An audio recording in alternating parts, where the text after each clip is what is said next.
ఏంటి సడన్గా రమ్మన్నావు? కూర్చో చెప్తా. మా డాడీ పెళ్లి చేసుకోమని ఫోర్స్ చేస్తున్నాడు. నీ ప్రాబ్లం ఏంట్రా?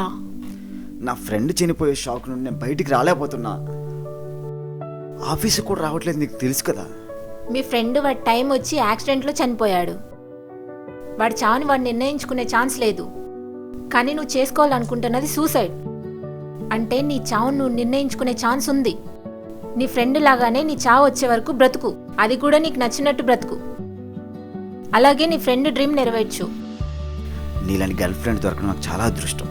నేను డైరెక్టర్ని అవుతా, అది కూడా టాలీవుడ్లో ఉన్న సుకుమార్, రాజమౌళి, పూరి జగన్నాథ్ లాంటి వాళ్ళకే కాకుండా హాలీవుడ్లో ఉన్న స్పిల్బర్గ్ లాంటి డైరెక్టర్ గట్టి పోటీ ఇచ్చే డైరెక్టర్ని అవుతా. ఇలా మాట్లాడితే పిచ్చోడు అనుకుంటారు. ఓవర్ కాన్ఫిడెన్స్ వద్దు, గట్టిగా ట్రై చేయి.